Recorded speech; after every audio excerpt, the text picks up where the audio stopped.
मंडळी, तुम्हाला आर्थिक समस्या आहेत का? आर्थिक समस्या म्हणजेच काय, तर घरात पैसा न टिकणे, आलेल्या उत्पन्नामध्ये घरातले खर्च भागवता भागवता नाकी नऊ येणे, किंवा सेव्हिंग न होणे, काहीही बचत न होणे, किंवा कर्जबाजारी झाला आहात का? खूप कर्ज झालंय आणि ते कर्जच फिटत नाहीये. असे कुठल्याही प्रकारची आर्थिक समस्या असेल तर त्या आर्थिक समस्येसाठी ज्योतिषशास्त्रात काही उपाय सांगितले आहेत. तेच उपाय आपण या व्हिडिओत बघणार आहोत. चला तर मग सुरुवात करूया, पण त्याआधी चॅनलला सबस्क्राईब नक्की करा आणि आमच्या फेसबुक पेजलाही फॉलो करा. मंडळी, उपायांना सुरुवात करण्याआधी एक महत्त्वाची गोष्ट आहे, ती लक्षात घेतली पाहिजे की कुठलीही गोष्ट मिळवायची असेल तर त्यासाठी कष्ट, परिश्रम हे आवश्यक असतात. तुम्ही फक्त ज्योतिष उपाय केलेत आणि प्रयत्न न करता तुम्हाला धन मिळेल किंवा पैसा मिळेल अशी अपेक्षा केली तर ती चुकीची अपेक्षा आहे. तुम्ही खूप प्रयत्न करता आहात, खूप कष्ट करता आहात, पण योग्य संधी तुम्हाला मिळत नाहीये, किंवा तुमच्या घरामध्ये अनेक आर्थिक अडचणी आहेत आणि प्रयत्न करूनही त्या सुटत नाहीयेत. तुम्ही प्रयत्न अगदी 100% केलेले आहेत आणि आता तुम्हाला ईश्वराच्या मदतीची गरज आहे. अशाच वेळी ज्योतिष उपाय लागू पडतात, कारण प्रयत्नांती परमेश्वर असतो. प्रयत्नाआधी परमेश्वर कधीही भेटत नाही, ही गोष्ट आधी लक्षात घ्या. त्यामुळे प्रामाणिक कष्ट, प्रामाणिक मेहनत आणि प्रामाणिक प्रयत्न, तुम्ही चांगली आर्थिक स्थिती तुमची व्हावी यासाठी तुम्ही करत असाल आणि त्यासाठी तुम्हाला ग्रहांचं पाठबळ हवं असेल तर तुम्ही हे ज्योतिष उपाय नक्की करा. चला वळूया उपायांकडे. आर्थिक समस्येतून सुटका व्हावी यासाठी एक अत्यंत प्रभावी असा ज्योतिषीय उपाय सांगितला जातो आणि तो उपाय म्हणजे श्री सूक्त या स्तोत्राचं 16 वेळा पठण करणं. श्री सूक्त हे माता लक्ष्मीची स्तुती करणारं एक स्तोत्र आहे. हे स्तोत्र जर तुम्ही श्रद्धा भक्तिपूर्ण अंतःकरणाने रोज म्हटलं तर आर्थिक समस्या दूर होतात आणि माता लक्ष्मीची कृपा होते. तुम्हाला जर लवकर ह्याचा परिणाम हवा असेल तर तुम्ही श्री सूक्त रोज 16 वेळा म्हणा, जोपर्यंत तुमची समस्या दूर होत नाही तोपर्यंत. यामुळे लवकर परिणाम दिसून येतो. श्री सूक्त हे अत्यंत प्रभावी स्तोत्र असल्याचं ज्योतिषशास्त्रातही सांगितलं आहे आणि याचा अनुभव अनेकांना आलेला आहे. तर पहिला उपाय तुमच्या लक्षात आला असेल, श्री सूक्ताचं पठण करणं. आता हा उपाय करणं जर तुम्हाला शक्य नसेल तर तुम्ही दुसरा उपाय करू शकता. तो म्हणजे अनेकांच्या घरामध्ये पैसा येतो पण तो टिकत नाही अशी समस्या असते. अशा वेळी घरात आलेली लक्ष्मी घरामध्ये राहावी यासाठी दुर्गा सप्तशतीचा पाठ त्या घरामध्ये करावा असं सांगितलं जातं. त्यामुळे घरातली सगळी नकारात्मकता निघून जाते आणि घरामध्ये लक्ष्मी स्थिर राहायला मदत होते. तुमची आर्थिक स्थिती जर एखाद्या ठिकाणी अडकलीच असेल आणि तिथून पुढे जातच नसेल, आर्थिक प्रगतीच होत नसेल, तर तुम्ही मार्गशीर्ष महिन्यातलं महालक्ष्मीचं गुरुवारचं व्रतही करू शकता.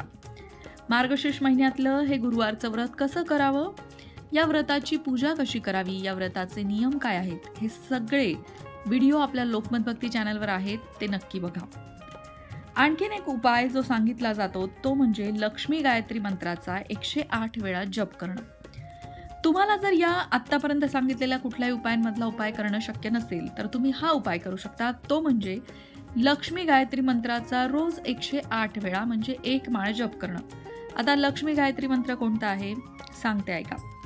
ओम महालक्ष्मी च विद्महे विष्णुपत्नी च धीमहि तन्नो लक्ष्मी प्रचोदयात. हा आहे लक्ष्मी गायत्री मंत्र. या लक्ष्मी गायत्री मंत्राचा 108 वेळा जप रोज नित्यनियमाने करावा. महिला वर्गाने अडचणीचे 4 दिवस सोडून द्यावे.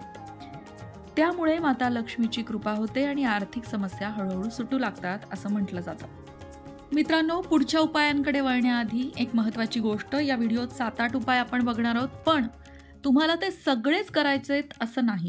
कुठलाही एक उपाय निवडायचा आणि तो नित्य नियमाने करायचा, न चुकता करायचा. नाहीतर या आठवड्यात हा उपाय केला, पुढच्या आठवड्यात तो दुसरा उपाय केला आणि मग म्हणायचं की नाही कुठलाच उपाय लागू पडत नाही आणि काहीच होत नाही. मुळीच नाही. कुठलीही साधना, कुठलीही उपासना फळ द्यावं, त्याचे चांगले परिणाम तुमच्या आयुष्यात व्हावे असं जर तुम्हाला वाटत असेल तर 2 गोष्टी महत्त्वाच्या आहेत. सातत्य ही एक पहिली गोष्ट आहे आणि दुसरी गोष्ट त्या एका उपायावर श्रद्धा ठेवणं आणि श्रद्धा भक्तीने तो करणं. कुठलाही उपाय एक निवडा जो तुमच्या सोयीचा असेल, पण तो तुमची समस्या दूर होईपर्यंत सातत्याने करा. नाही तर या उपाय थोडे दिवस केला त्यांनी काही फरक पडताना दिसत नाहीये, चला दुसरा उपाय करून बघूया, असं नाही. तो उपाय तुम्ही जर सातत्याने करत गेलात तर त्याचा परिणाम दिसतो, पण तुमची श्रद्धा आणि भक्ती मात्र हवी. श्रद्धा नसेल तर कुठलाही उपाय लागू पडत नाही. तुमची जर श्रद्धाच नाहीये तर तुम्ही चमत्काराची अपेक्षा करणंच चुकीचं आहे. आता तुमच्यापैकी काही जण असे आहेत की त्यांच्यावर खूप कर्ज झालंय आणि ते कर्ज फिटत नाहीये, तर त्यासाठी एक उपाय आहे. सोमवारी शुचिर्भूत होऊन सूर्योदयापूर्वी जवळच्या महादेवाच्या म्हणजे शंकराच्या मंदिरात अनवाणी पायाने जावं आणि शिवलिंगावर ओम ऋणमुक्तेश्वर महादेवाय नमः या मंत्राचा 21 वेळा उच्चार करत उजव्या हाताच्या मुठीतील लाल मसुराची डाळ हळूहळू वहावी. मंत्र पुन्हा एकदा सांगते. ओम ऋणमुक्तेश्वर महादेवाय नमः. हा खास कर्ज ज्यांना झाला आहे त्यांच्यासाठीचा हा मंत्र आहे. हा मंत्र तुम्हाला महादेवाच्या मंदिरात जाऊन म्हणायचा आहे आणि महादेवावर लाल मसुराची डाळ वाहत वाहत हा मंत्र 21 वेळा म्हणायचा आहे. असं किती दिवस करायचं आहे तर सतत 7 सोमवार करावं म्हणून सांगितलं जातं. त्यामुळे लक्ष्मी प्राप्तीची एखादी नवीन संधी चालून येते आणि यथावकाश कर्जमुक्तीही होते असं म्हटलं जातं. तर जर तुमच्यापैकी काही जणांचं असं म्हणणं असेल की आम्हाला जरा साधा, सोपा आणि रोज करता येईल असा उपाय हवा आहे, तर तो उपाय म्हणजे महालक्ष्मी अष्टकाचा रोज पाठ करणं. महालक्ष्मी अष्टक छोटंसं आहे, अगदी 5 मिनिटात म्हणून होतं आणि हे महालक्ष्मी अष्टक तुम्हाला रोज म्हणायचं आहे. सकाळी म्हणा किंवा संध्याकाळी म्हणा. फक्त म्हणण्याआधी स्वच्छ हातपाय धुवा, देवासमोर दिवा लावा आणि मग म्हणा. महालक्ष्मी अष्टक म्हणायलाही सोपं आहे. हे महालक्ष्मी अष्टक जर तुम्ही रोज म्हटलात तर माता लक्ष्मीची कृपा होते आणि आर्थिक समस्या दूर होतात असं ज्योतिषशास्त्रातही सांगितलंय. आणि महालक्ष्मी अष्टकाच्या स्तोत्रामध्येही शेवटचे काही श्लोक तुम्ही पाहिलेत तर त्यामध्येही असा उल्लेख आलेला आहे की महालक्ष्मी अष्टक रोज म्हणणाऱ्यांना काय काय लाभ होतात त्याबद्दल सांगितलंय. ते स्तोत्र तुम्ही म्हटलात की तुमच्या ते लक्षात येईल. महालक्ष्मी अष्टकाचा हा उपाय त्या लोकांनी करावा ज्यांच्याकडे वेळ कमी आहे, ज्यांना रोज ऑफिसला जावं लागतं किंवा कामधंद्याला जावं लागतं आणि खूप वेळ देवाजवळ बसायला वेळ नाहीये किंवा खूप काही वेगळे उपाय करायला वेळ नाहीये, तर दिवसातनं 5 मिनिटं तर काढूच शकता. एकदा महालक्ष्मी अष्टक कसं म्हणायचं ते इंटरनेटवर ऐका. आपल्या लोकमत भक्ती चॅनलवर सुद्धा महालक्ष्मी अष्टक कसं म्हणायचं त्या संदर्भातला व्हिडिओ आहे, तो बघा. आणि ते एकदा तुम्ही बघितलंत, ऐकलत की कसं म्हणायचं की म्हणता येईल, मग रोज फक्त संध्याकाळी 5 मिनिटं देवाजवळ बसून तुम्हाला महालक्ष्मी अष्टक म्हणायचं आहे आणि देवावर श्रद्धा ठेवायची आहे. माता लक्ष्मीला आपल्या समस्या सांगायच्यात. श्रद्धा भक्तीने हे केलं तर हळूहळू फरकही पडतो आणि आर्थिक समस्या दूर होतात असं सांगितलं जातं. मित्रांनो, हे होते काही उपाय आर्थिक समस्येतून बाहेर पडण्याचे. हे सगळे ज्योतिषशास्त्रीय उपाय आहेत. तुमचा जर सगळ्यात आधी ज्योतिषशास्त्रावर विश्वास असेल तर ह्या उपायांना करण्यामध्ये अर्थ आहे. जर तुमचा कुठल्याही शास्त्रावर विश्वास नसेल तर हे तुम्हाला उपाय परिणाम दाखवणार नाहीत, हेही तितकंच खरं आहे.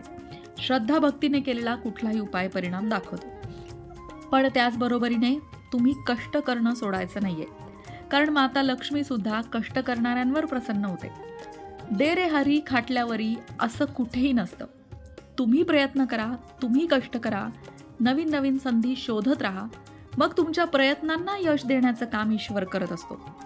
ही सगळ्यात महत्त्वाची सूचना आहे की कष्ट करणं थांबवू नका. कष्ट करा, प्रयत्न करा आणि ईश्वराला प्रार्थना करा की तुमच्या कष्टाला फळ मिळू दे.